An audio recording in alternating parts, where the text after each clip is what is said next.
कि दुनिया के लिए डेयरी एक व्यापार का साधन है, एक व्यापार का जरिया है, परंतु भारत जैसे जहां पर ढेर सारे लोग ग्रामीण अर्थव्यवस्था से जुड़े हैं, हमारे लिए डेयरी एक सिर्फ व्यापार का जरिया नहीं है, व्यापार का इकोनॉमी में कंट्रीब्यूशन का जरिया तो है ही है, परंतु साथ में रोजगारी का भी जरिया है। इसमें हमारी कोऑपरेटिव डेयरियों का योगदान बहुत बड़ा है, जिन्होंने किसानों की समृद्धि के लिए काम किया है। Continue to get costlier, with prices rising 15% in the last 15 months as dairy companies across the country have hiked prices. Did a remarkable job in creating a revolution in milk supply and cooperative. Seeking the larger dimensions of development, which is development of man. Development of milk, development of cows is not so important as development of man. And to develop man, you have to involve him in the processes of development. You have to create structures he commands. You have to give him the responsibility so that he becomes responsible. That is what Anand is, that is what Amul is, that is what Operation Flood is. Hi everybody, India is one of the largest producers of milk in the world, contributing about 23% of the global milk production, and it is also one of the biggest exporter of beef, which comes just after the Brazil, United States of America and Australia. And in first quarter of 2021 alone, India exported beef around 1.4 million metric tons. Well, to give you the figures about the milk production in India, during the year 1951, India produced 17 million metric tons, and in 2022 alone, it increased to 221.06 million metric tons, and it is growing at an annual rate of 5%. If you look at this chart, India has shown a phenomenal growth over the years, and the country which is the second largest producer of milk in the world, USA, is way far behind us. Shocked, right? Well, what's more shocking is that in spite of being the world's largest producer of milk in the world, the milk prices in India are soaring up and are hitting the household budgets. On top of it, India is losing its milk market to other countries, and if this continues to happen, very soon India will have to import milk to meet its internal demand. So let's take a deep dive and try to understand how India became the largest producer of milk in the world, who was Dr. Verghese Kurien, and how his genius strategy changed the fate of milk industry in India, how India is losing its milk market to other countries, and most important of all, how the hell government policy is deteroiting the milk industry in India. And at the end of this video, I will be sharing with you study materials that will help you to understand the impact of milk industry on our economy in a much better way. And if you find this valuable, please share this video with as many people as possible to educate the citizens of our country. So let's get back to the days of early 1920s when British officials was ruling on us. At that time, a dairy animal census was conducted which states the amount, or which indicated the amount of milk consumption in the country. It said that out of all the big dairy producing countries, Indians consume the least amount of dairy products, that is 200 gram per day per person. And this is due to two major reasons. Firstly, we have low productivity which hindered the growth of dairy industry in India, and secondly, we have economic reason, that is widespread poverty, and people at that time couldn't afford a glass of milk. And by coming to the 1950s and 1960s, when India was recognized as an independent nation, the situation got much worse. In spite of having the world's largest cattle population in the world, India's dairy industry was struggling to survive, and its people was largely dependent on imports to meet its internal demand. But as the years rolled on, a dairy revolution was underway. But now the question comes here is that how India became the largest milk producer in the world. So here is a man comes who changed the fate of dairy industry in India, and he was none other than Dr. Verghese Kurien, whose genius management model has changed the fate of milk industry in India. And people, did you know what's more fascinating about him is that it's that he already predicted in 1970s that within 2 decades, India will be the largest producer of milk in the world. Now imagine a time when the world saw India as a land of plenty, one visionary prediction would turn the table, making it the land of plenty. And when I read about the basis on which he made this prediction out, it made sense to me, and I'm damn sure that it will make sense to you too.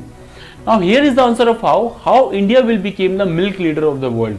People, you see, back in 1970s, India's population was around 800 to 850 million, and the staple diet for most Indian was rice and wheat, and this is where India has the biggest advantage over the world. As most Indians consume rice and wheat, For every other kilo of rice or wheat that is consumed by the Indians, there are 3 to 4 kilo of chaff that is left out, and this chaff is consumed by the cattle and it is a natural byproduct. On the other hand, in almost every other country, the farmers have to grow food for their cattle, and in India it comes free. So India is bound to remain the lowest cost of producer of milk in the world.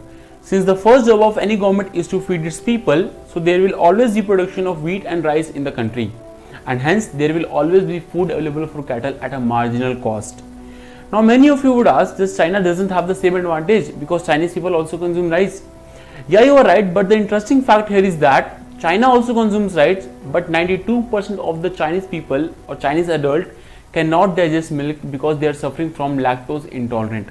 And here is the first business lesson that you can learn from this case study, and that is you cannot become a global power of a product if you don't have a large market at home.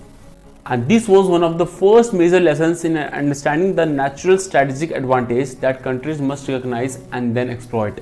But here is also a twist. This strategic advantage had to be protected and nurtured by the Indian government, and we have to make sure that the Indian competitors like USA and Brazil do not destroy this advantage by dumping cheap surplus milk in the country. And therefore, to protect this advantage, he persuaded the government to transfer all the milk coming from the overseas to NDDB, a government body established in 1965 as a part of India's Operation Flood program. And it had played a phenomenal role in promoting, organizing and planning of the dairy development in India. Now people, you see, I just told you that India was a milk deficient nation during the 1970s and it was not able to feed its people. And this is when milk revolution was initiated, whereby we implemented the modern dairy practices including improved cattle breeding and nutrition in order to enhance the milk quality and yields. And this initiative included establishment of milk collection centers by providing storage and transportation facilities so that farmers could maintain the quality of milk even in warm climates, and also by implementing the quality control measures so that only safe and high quality milk was processed and distributed to other people, and many other methods so that we could increase our capacity and we can feed our people properly. And one of the most important initiative of milk revolution in India is formation of dairy cooperatives. Now people, you see, to understand how cooperatives have changed the dairy industry in India, you guys need to first understand the concept of cooperatives. Like, how does a cooperative function? So if you are familiar with the concept, please skip to this timeline, and if you are not, let's try to understand how does a cooperative function with a simple story. Once upon a time in a small village, there were 5 friends named Nanika, Shalu, Tanisha, Abhishek and Riya.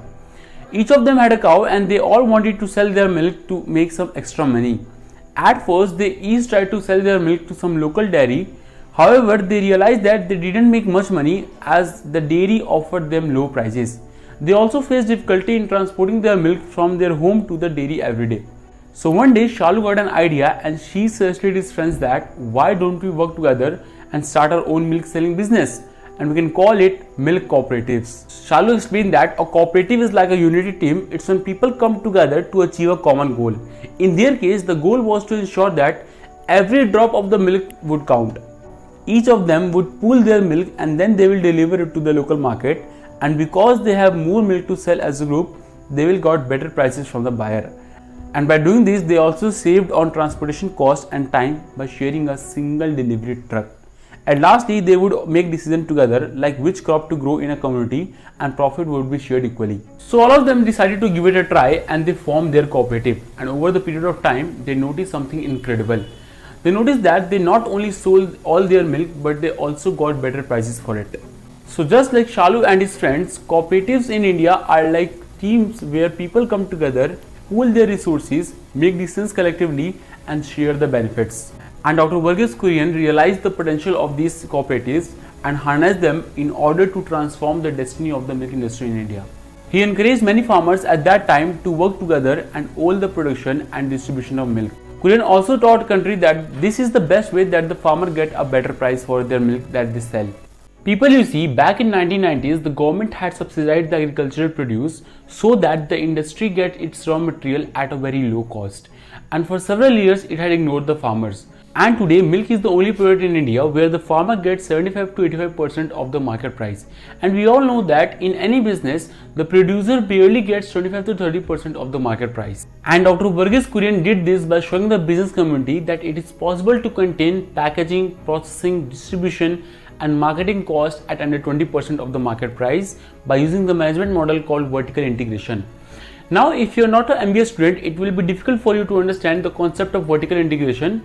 So let's try to again understand the concept of vertical integration by using an analogy of a pizza restaurant. Now imagine Manish is one of my friends who runs a pizza restaurant, and one of the most profitable products that he sells is cheese pizza. So each pizza that costs to a customer is rupees 200 and the cost of making per pizza is rupees 130, in which the dough costs rupees 25 and the cheese costs rupees 80.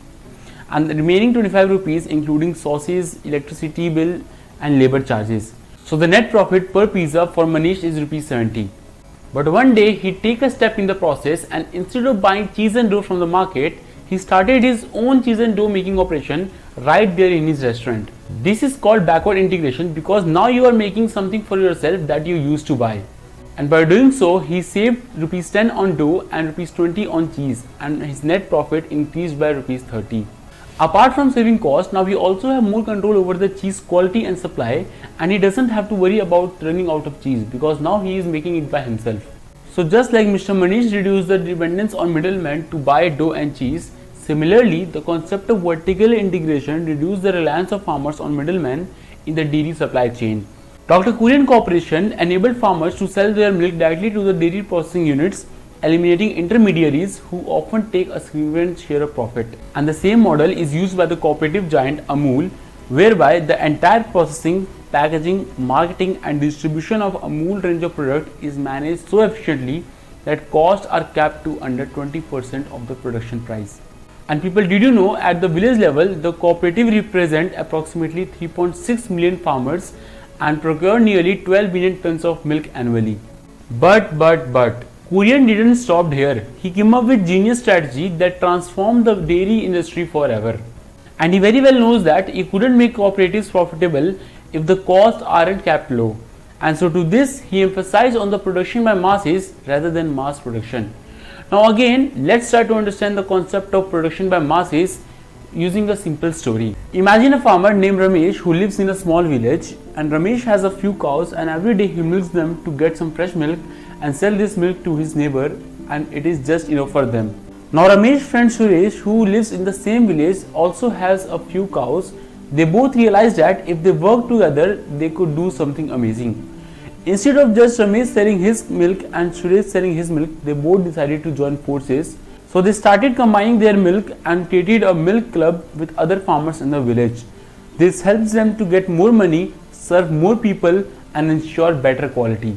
And this is what people we call it production by the masses, whereby large number of people or many people come together to form something big which is more productive and efficient.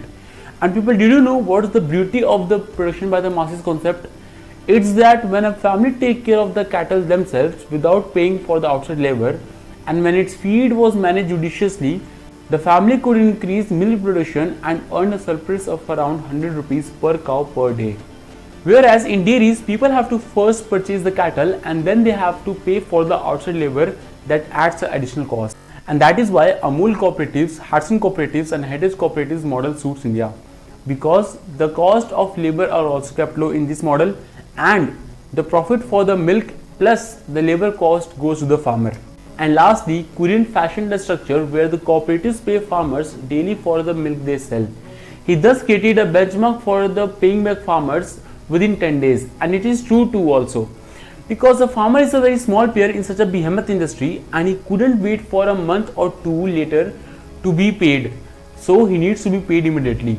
Now the question comes here is that when everything was going right with the Kurien's genius strategy, India became the largest producer of milk in the world.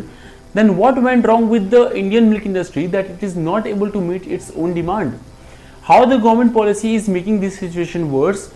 I mean, where the calculations went wrong? Now before moving forward, let me make it very clear to you that this video is just meant for education purpose and it shouldn't be used for creating controversies. I'm just here to give you the data and help you to educate. That's it. Now let's move to the main topic of the video. Now people, you see, if I ask you, does a ban on cow slaughterhouses is good or bad? Then I'm damn sure that majority of you would say that it is absolutely correct to put a ban on cow slaughterhouses. Well, but the milk industry had some different story to tell you. Yes, you heard it right. One of the major reasons why there have been a milk shortage in India is due to ban on cow slaughterhouses. Now many of you would ask that, Ashutosh, how could a ban on cow slaughterhouses lead to milk shortage in India? Well, this is what I gotta tell you. People, did you know what does the farmer do when his cow becomes too old to procreate and generate milk? Well, he wouldn't keep it by himself because then it would be a liability for him. So he sells it to a slaughterhouse and they get 15,000 rupees per head, and then the cow is used for making leather. But today, with the ban on cow slaughter totally, the losses that these bans have caused are very huge. If I give you the figures, the cow population in India is 1,909 lakh, total buffalo population is 1,087. So in total number of bovine population is 2,996 lakh. Now assuming 5% mortality means only 5% cows of the number is not lactating milk, then that accounts to 149.8. Also, the average price at which a non-lactating bovine is sold is 15,000 per head. So in total, Indian farmer as a whole collectively face a loss of 22,470 crore, and taking an assumption that 60% states put a ban on slaughter of cows, then 60% of 2,470 crore totals to 13,482 crore rupees, which is actually a loss of farmer as well as Indian economy. Now you only think that why would a farmer buy a cow if he knows that after few years it will become a liability for him? And now many cow owners are also shifting to buffalo because there is no ban on buffaloes. And also these animals produce milk with higher fat content, and higher fat content means more money because the dairy industry pays back the farmer based on the basis of fat content in their milk. Now again I am saying that this video is not meant for creating controversies and I am staying out of it. At last I am attaching the study materials that will help you to understand the Kurien genius strategy in much better way. And that's all from my side guys, and if you liked our work, do hit the like button and subscribe our channel in order to make us feel motivated. तब तक के लिए जय हिंद, जय भारत.